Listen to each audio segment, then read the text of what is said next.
Nggak bisa bahasa Inggris lah, bahasa Jawa lah ya. Ono teklek kecemplung kalen, timbang golek, mending ken mayorono lebih paten.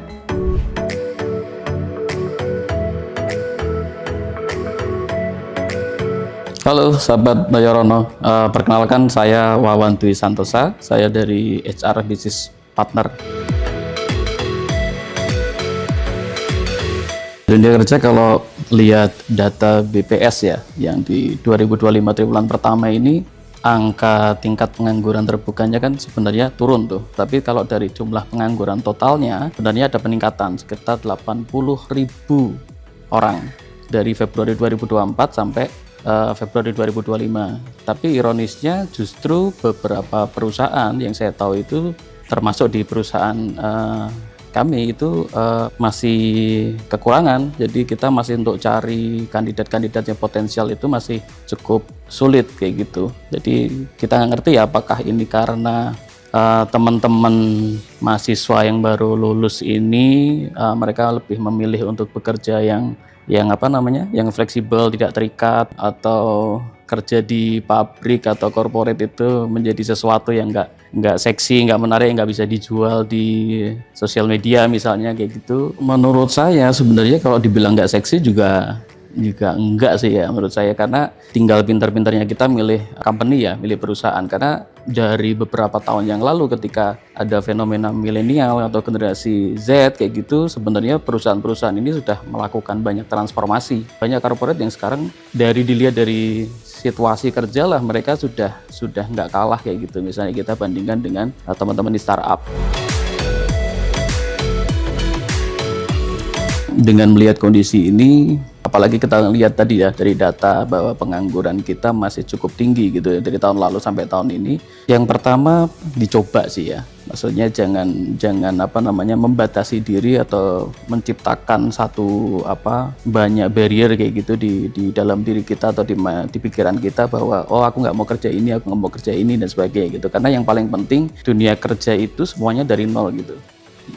Teman-teman atau sahabat masih butuh banyak belajar di dunia kerja. Jadi ya dicoba aja kayak gitu. Pintar-pintar pilih company, pilih perusahaan, cek passionnya apa, pilih company yang memberikan opportunity atau kesempatan untuk berkembang, dan di situ nanti teman-teman bisa mengembangkan diri jauh lebih baik kayak gitu. Karena kalau misalnya menuruti atau ngikutin idealisme, ya nanti akan jadi bagian dari 80.000 penganggur yang saat ini sudah ada gitu.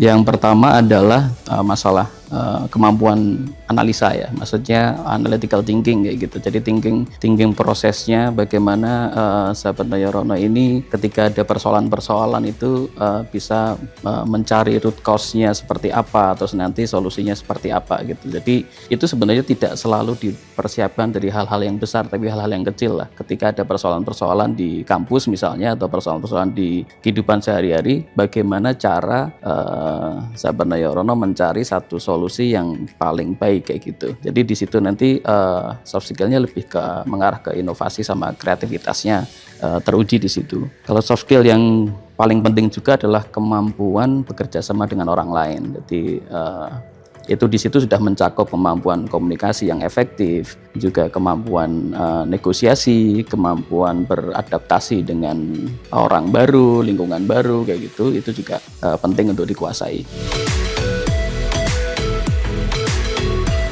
Yang penting nggak usah terlalu khawatir sih dengan kondisi yang saat ini. Selama kita punya value, mungkin saya share satu value yang kami pegang ya di Mayorono. Kita selalu menyampaikan tentang bersatu, berdoa, berkarya. Jadi kalau kita bersatu, kita merasa tidak sendirian di dunia ini, dan habis itu kita merasa kita punya Tuhan, kita pasti bisa berkarya yang terbaik untuk kita dan untuk bangsa ini gitu. Jadi jangan terlalu dikhawatirkan, kita pasti bisa menghadapi tantangan di masa depan.